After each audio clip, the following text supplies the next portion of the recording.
Okay, here's another way to look at living after trauma.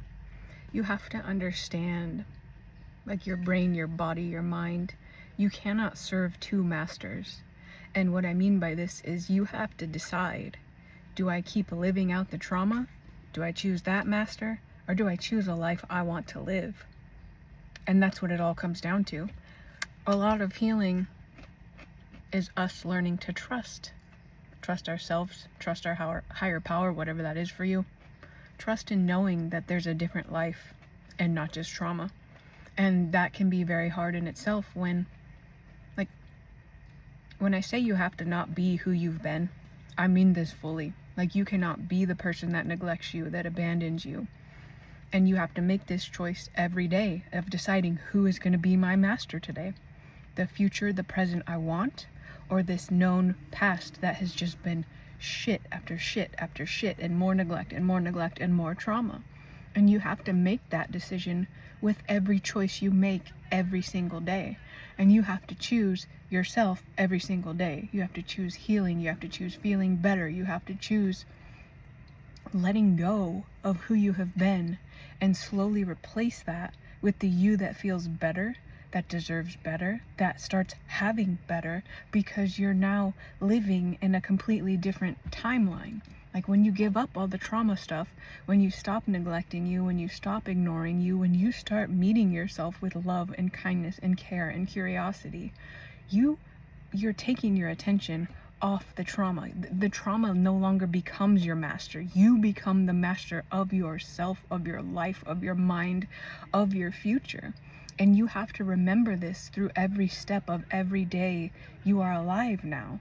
You have to catch yourself when you flow back into the past. You have to help your nervous system remember every time it slips back into, like, it's crap again, everything's failing, I'm gonna be abandoned. Like, when you catch yourself slipping, you have to slowly guide yourself and, like, take a time out, do a pause, and be like, do I want to continue on with creating with this kind of energy, the old trauma energy? And you have to, like, relate to your life and look at, like, okay, what has this created for me? Has it been anything good? Does my life feel good now today?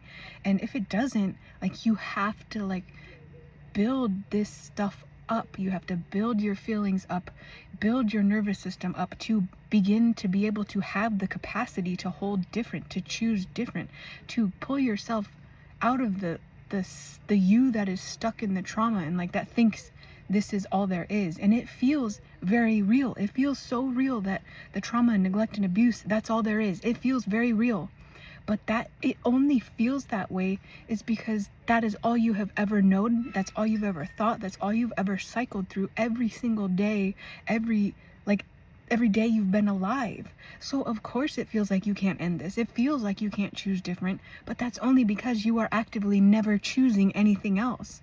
You're not choosing to be kind to you. You're not choosing to turn inward. You're not choosing to feel what you feel.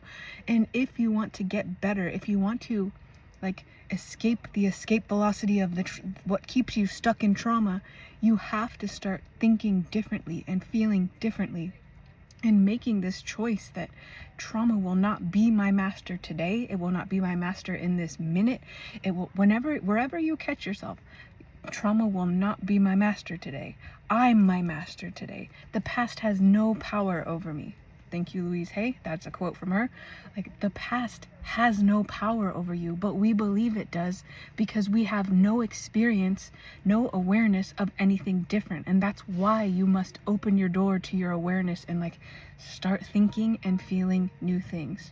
All right? Love you guys. And again, as always, if you want help with this process, check out Unlocking Life After Trauma and Codependency. And I also offer one-on-one coaching for this. All right? Love you guys. Bye.